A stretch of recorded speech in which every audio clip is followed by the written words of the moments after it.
Hello and welcome to the France 24 interview. I'm Annette Young. Next month, President Emmanuel Macron will be making his first ever trip to Australia. His visit coming just a week after Anzac Day, which marks one of Australia's most important national occasions, that being the anniversary of the first major military action fought by both Australian and New Zealand forces during the First World War. Thousands of people are expected to attend a remembrance ceremony here in northern France to mark the 100th anniversary of the end of World War I and the loss of so many Australian soldiers on French soil. So it's only appropriate that my guest today is Brendan Berne, the Australian ambassador to France. Ambassador, thank you so much for being with us. Pleasure to be here, Annette. It really is remarkable, isn't it, the fact that Emmanuel Macron is heading out to Australia, because not only the fact that he's going, but it's within the first year of him being in office. This reflects, I think, Annette, where the bilateral relationship is at. We've never known such a period between France and Australia. We have a $50 billion Australian submarine contract. We've got ambitions to start a free trade agreement with France. And of course, we're in the middle of 2018, the centenary of Australia's important contribution to the security of France. A young country 100 years ago with 5 million people, 300,000 of those people volunteered to come to Europe to fight for the freedom of France and other countries. And of those, 47,000 people met their fate along the Western Front. This was not in vain. Their efforts were an important turning point in the war under the great Australian General John Monash. But there's still many French people who are unaware of that fact. This is true. And this is partly why I'm talking to you, Annette. But I must say I travel a lot as ambassador to the Somme. There are towns up and down the Western Front who remember deeply Australia's contribution. They are very aware of what Australia did. The welcome that I received from the mayor down in these towns like Bulcourt and Villers-Bretonneux, it's very touching for me. But you're right, I think we have more work to do to see that the broader French community understands Australia's contribution, and this is the right opportunity. The visit of the Prime Minister next week and then the visit of President Macron, the first standalone visit by a French president in early May. It wasn't just World War I in which Australian soldiers played a role, it's also World War II, and that last war was against fascism. Now here we are, 73 years on, and Europe again is seeing the rise of the far right and nationalist tendencies. What is Australia's response to that?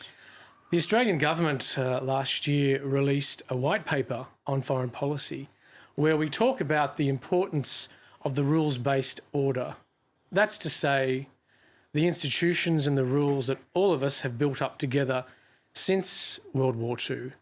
Those rules tell us where we want to have cooperation in security and where we welcome competition in trade. Those rules have served us well. For Australia's part, as a continent in Asia, fast growing, we've benefited from those rules, as has France. And I know that President Macron and my Prime Minister, Malcolm Turnbull, are committed to ensuring through our visits and exchanges that we continue to uphold those rules. It's certainly the case that there are countries that are looking beyond those rules, that are probing to see what new approaches might be adopted. But our message is through our white paper that we've all done very well out of those rules, 60, 70 years of peace and prosperity, and they're worth defending. And that's where we see France as an important partner. Having said that, with the event of Brexit, what is Australia going to do? And more importantly, how is it going to impact its relationship with the European bloc? We have traditional ties with the UK, but of course we have deep ties with each of the major European powers, France among them. As we've noted, Mr Macron is going to Australia, and this is unusual in the first year of a quinquennat, and it does reflect the fact that these are challenging times, that Australia and France see in one another a suitable partner to advance our own interests, but also to advance the common good around those rules. Brexit was a decision by the British people. For us, what's important is a strong European Union as well. The European Union constitutes a very important part of the architecture of those rules to which I was referring. Will we, however, be seeing things like deals done with the EU for work-related visas, which would allow Australians to come and work here on a more easier basis than is the case at the moment? Let's get the negotiations underway. We're yet to start talking in Brussels to negotiate a free trade agreement. A free trade agreement has a number of chapters, including on labour. And wouldn't it be great if we could deepen our ties in that way? As you know, we're building in Australia with our French partners $50 billion worth of submarines. We will need French engineers, those from Naval Group and other French important defence companies to be able to work in Australia. These are things that an FTA can help with. I mean, you're talking there about easier trade and movement of people, and certainly there's a disconnect between what's happening in some European nations and the fact that there's also equally among the millennial generation a desire to work and live abroad, that it's now part of the done thing. And that's something which is very particular with Australians too, isn't it, Brendan? You know this as well as I do, Annette. We love to travel. And in fact, the French, we've just marked 200,000 young French people who've travelled to Australia under our working holiday visa. That gives French people the right to work and travel in Australia. You'd know if you go into any cafe in Bondi or in Melbourne, you're more than likely to meet a French person. That's an important part of the people-to-people links, but it's also an important part of globalisation. And we see that here in Paris. We see it in Paris. In reverse. You go into any decent cafe with good coffee and you're sure to find an Australian. But the interesting thing which you talked about there is this agreement in 2016 where Australia looked towards France to provide it with submarines. Is this the sense that we're seeing now that Australia is forging closer security ties with France, seeing it as perhaps indeed the best regional hedge against US political instability? I wouldn't characterise it like that. I know my fine colleagues in Canberra who looked at the technical specifications. This is a big spend. When you're an island continent with the third largest, indeed, maritime surface area in the world to monitor and, frankly, to defend, you want the best vessels. So our considerations were technical, and the French bid came out on top against some tough competition. And as the President said to me, President Macron, this is not just a contract. This is the start or the deepening of our strategic alliance. Coming back to Australia, the fact is its image abroad has been tarnished somewhat by its refugee policy. How does that tally with a country that you and I know so well prides itself on being such a diverse, multicultural society? I must say, Annette, that's not the image that's presented to me when I speak to my French friends and colleagues. People know that Australia is a country built on immigration. You and I are both a testament to that. 1 in 4 Australians born overseas, 1 in 2 Australians with at least one parent born overseas. We welcome 18,000 people under our humanitarian intake every year. Since the Second World War, we've welcomed around 900,000 refugees. But it still gets a lot of headlines about its refugee policy, which is seen as being extraordinarily harsh.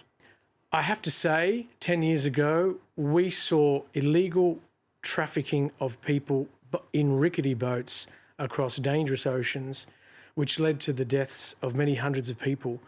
That was not compatible with Australian values. To sit by and see that situation occur was intolerable, not just to my government, but to many Australian people. We took steps, as you well know, to break up that trafficking to the point now where it's ceased. We haven't seen a boat arrive for some years now.